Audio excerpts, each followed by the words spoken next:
நன்றி நெறியாளர் அவர்களே. இனிய நண்பர்களே, நீங்க ஒரு நாள் இரவு பணி முடிச்சு அதிகாலையில உறங்கிட்டு இருக்கீங்க. ஆழ்ந்த உறக்கத்துல இருக்கிறீங்க. திடீர்னு உங்க மேல தண்ணீர் ஊற்றப்பட்டு திடுக்கிட்டு எழுந்து உட்கார்றீங்க. பக்கத்துல பாக்குறீங்க, உங்களுடைய 3 வயது குழந்தை தண்ணீர் குவளையோட உட்கார்ந்துட்டு இருக்கு.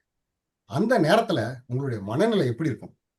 உங்க குழந்தைங்கள நீங்க திட்டுவீங்களா? இல்ல கொஞ்சுவீங்களா? உங்களுடைய மனநிலை எப்படிப்பட்டதா மாறி இருக்கும்? இனிய சொல்வேந்தர்களே, மீண்டும் எனது மாலை வணக்கம். நண்பர்களே, இப்படி ஒரு சூழ்நிலையில எந்த ஒரு பெற்றோருக்குமே கோபம் வர்றது இயல்பு. கோபம் வந்து குழந்தைய திட்டுவாங்க இல்லையா? ஆனா ஒரு வலிமை மிக்க தந்தை, கனவுகளை சுமந்து கண்ணீரை மறைத்து வாழும் தந்தை அந்த குழந்தைய கட்டி அணைச்சி கொஞ்ச ஆரம்பிச்சிட்டாங்க. அந்த தந்தையோட பேர் என்ன தெரியுமா உங்களுக்கு? எழிலரசன். அந்த குழந்தையோட பேரு சம்யுக்தா, என்னுடைய 3 வயது மகள். இனிய நண்பர்களே, என்ன நடந்ததுன்னாக்கா, எங்க வீட்டுல ஒரு பழக்கம் இருக்குங்க. யாராவது இரும்புறாங்கன்னா அவங்களுடைய தலையில தட்டி அவங்களுக்கு தண்ணி கொடுக்கறது வழக்கம். என் மனைவியோ குழந்தையோ இத செய்வாங்க. என்னுடைய 3 வயது குழந்தை இதை பார்த்து பார்த்து வளர்ந்துருக்கா. என்ன நடந்திருக்கு? தூக்கத்துல நான் இரும்பி இருக்கேன். அந்த நேரத்துல அப்பா இரும்புறாருன்னு சொல்லிட்டு என் குழந்தை குவளையில தண்ணி கொண்டாந்து என் வாயில ஊத்திருக்கான். தண்ணி தவறி படுக்க முழுக்க தண்ணிய மேல பூரா தண்ணி திடுக்கிட்டு எழுந்து கோவத்துல உட்காந்து, என்ன பண்ற நீ? ஏமா இப்படி பண்ற? ஏன் தண்ணி ஊத்துன? அப்படின்னு கத்த ஆரம்பிச்சிட்ட கோவத்துல. கொஞ்ச நேரம் கழிச்சு என் குழந்தை, அப்பா நீ இருமுனப்பா, அதான்பா தண்ணி கொடுக்க வந்தேன் அப்படின்னு அந்த மழலை மொழியில சொன்ன உடனே என் கோவமெல்லாம் போச்சுங்க. மகிழ்ச்சியில கொண்டாட ஆரம்பிச்சிட்டேன். குழந்தைய கட்டி பிடிச்சி கொஞ்ச ஆரம்பிச்சிட்டேன். இனிய நண்பர்களே, தூங்குறவங்க வாயில தண்ணி ஊத்துறது ஒரு முட்டாள்தனமான ஒரு நிகழ்ச்சி தான். அதை செய்யக்கூடாது இல்லைங்களா? ஆனா அது செய்யப்பட்ட நோக்கம் என்னன்னு பாருங்க. அப்பா இரும்புறாரு, அப்பா இரும்பக்கூடாது அப்படின்னு சொல்லி குழந்தை தண்ணி கொடுக்க முயற்சி பண்ணிருக்கு. அது அன்பினுடைய வெளிப்பாடு இல்லையா? இந்த நேரத்துல இந்த தவறானது மறுக்கப்படுகிறது, கொண்டாடப்படுகிறது இல்லைங்களா? இப்படி எல்லார் வீட்லயும் பல நிகழ்வுகள் நடந்திருக்கும். இதை நம்ம தவறா எடுத்துக்கிறது கிடையாது. இதை கொண்டாட ஆரம்பிச்சோம். இது இங்க மட்டும் இல்லைங்க. பல வரலாற்றுல இந்த மாதிரியான நிகழ்வுகளை உதாரணப்படுத்த முடியும். அவர்களை எல்லாம் நம்ம கொண்டாடிக்கிட்டு தான் இருக்கிறோம். அதுக்கான சின்ன ஒரு கதைக்களமா இதை அமைச்சுக்கிட்டு உங்களை எல்லோரையும் வேறு ஒரு தளத்துக்கு கொண்டு போறேன். அதை பத்தின சில உதாரணங்களை பார்ப்போம். முதலாவதா நான் எடுத்துக்கிற உதாரணம் யாருன்னா, பாரி. முல்லைக்கு தேர் தந்த பாரி. முல்லைக்கொடி படர்ந்து கிடக்குது, அது படர வழி இல்லைன்னு உடனே பாரி தான் வந்து அந்த விலை உயர்ந்த தேர் அந்த முல்லைக்கொடி படறதுக்கு விட்டுட்டு போயிடுறாங்க. இதை நீங்க உங்க அறிவு கொண்டு பார்த்தீங்கன்னா ஒரு முட்டாள்தனமா தெரியும். ஆனா பாரிக்கு முல்லைக்கொடியினுடைய பிரச்சனை உடனடியாக தீர்க்கப்படணும் அப்படின்னு சொல்லிட்டு அதனுடைய தேரை விட்டுட்டு போயிட்டான்.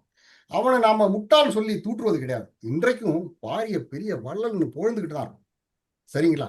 அடுத்தபடியா வேகன்.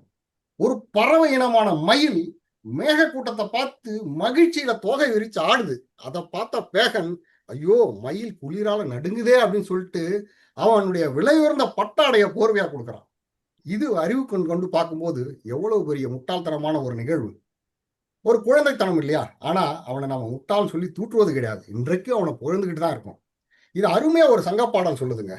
முல்லைக்கு தேரும் மயிலுக்கு போர்வையும் தொல்லை அளித்தாரை கேட்டறிதும் சொல்லின் நெறிமடர் கூந்தாழை அரிமடமும் சான்றோருக்கு அணி அப்படின்னு அருமையா சொல்லியிருக்க ஒரு சங்கப்பாடல். இன்றைக்கும் அதை போற்றி புகழ்ந்துகிட்டு தான் இருக்கும். இன்னும் சில உதாரணங்களை பார்ப்போம். அதாவது ஒரு பசுவுக்கு நீதி வழங்க தன் ஒரே மகனை தேர்காலில் இட்டு கொன்ற மனுநீதி சோழன்கள். சோழ நாட்டுல விழாக்கோலம், பறைகள் ஒலிக்குது. அந்த சத்தத்துல அந்த கன்று அங்கேயும் இங்கேயும் ஓடி சோழ மன்னன் வந்த அந்த மன்னனுடைய பையன் வந்த தேர்காலில் இட்டு அடிபட்டு இறந்து போகுதுங்க. அந்த பசு நீதி கேட்டு ஆராய்ச்சி மணி அடிக்குது. மனுநீதி சோழன் தன்னுடைய மகனை அதே தேர்காலில் இட்டு கொல்லும்படியா கட்டளையிடுறாங்க. இது பாருங்க, ஒரு பசுவுக்காக தன் மகனை கொல்றதுன்றது எவ்வளவு பெரிய ஒரு ஒரு மடமைன்னு தானே சொல்லணும். ஆனா அதை செஞ்சான். இன்னைக்கும் அவனை நீதிக்கு உதாரணமா சொல்லிட்டு சொல்றோமா இல்லையா? அவனை முட்டாள் நம்ம சொல்லி தூண்டுவது கிடையாது. அடுத்தது பாத்தீங்கன்னா, சிபி சக்கரவர்த்தி. ஒரு புறா பருந்துக்கு பயந்து இந்த சிபி சக்கரவர்த்தி வந்து தஞ்சம் அடையுது. அந்த புறாவை காப்பாத்துறதுக்காக அவன் வந்து அடைக்கலம் கொடுக்குறான்.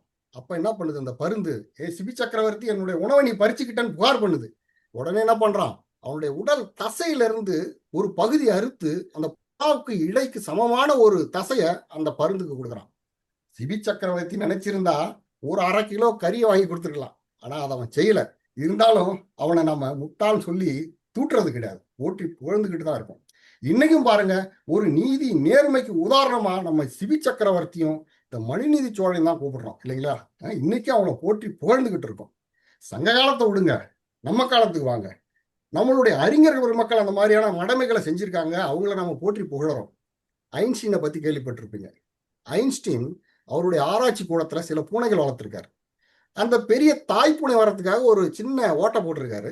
அந்த தாய் பூனை குட்டிட்டு இருக்கு. அந்த குட்டி போட்ட உடனே அந்த குட்டி பூனை வர்றதுக்காக பக்கத்துல ஒரு சின்ன ஓட்டையை போட்டிருக்காரு. இதை பாருங்க, தாய் பூனையே வந்து போற அளவுக்கு பெரிய ஓட்டை இருக்கும்போது குட்டி பூனை அது வழியா வராதா என்ன? ஆனா ஐன்ஸ்டீன் அவ்வளவு பெரிய அறிவாளி, ஒரு குழந்தைத்தனமான ஒரு நிகழ்ச்சியை செஞ்சிருக்காரு.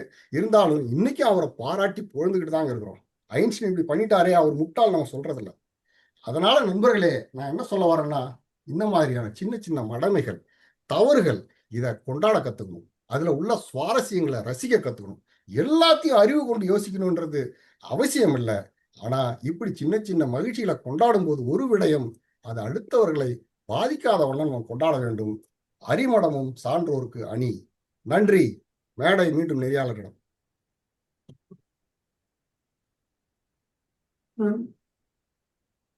மிக சிறப்பு, மிக சிறப்பு சொல்வேந்தர் இளவரசன் ஐயா அவர்களே. சிறந்த உதாரண கதைகள் மூலம் உங்கள் உரையை மிக சிறப்பாக நீங்கள் நமக்கு, நம் செவிகளுக்கு விருந்தாக படைத்தீர்கள். தற்போது முதல் அமர்வு மிக சிறப்பாக நிறைவடைந்திருக்கும் வேளையில் இனிமையான சூடான ஒரு தேநீரை குடிச்சா எப்படி இருக்கும்? இப்போ நல்லா இருக்குமா? ஆமாங்க, அதே உணர்வோட இப்ப நம்முடைய நெறிக்குள்ள போகலாம். தேநீர் எல்லாம் இங்க தரமாட்டாங்க, நெறிக்குள்ள போகலாம். இனி ஒரு குடும்பத்துல, சமூகத்திலையும் ஆணின் வகிபாகங்கள் என்ன என்று சொல்ல முடியுமா?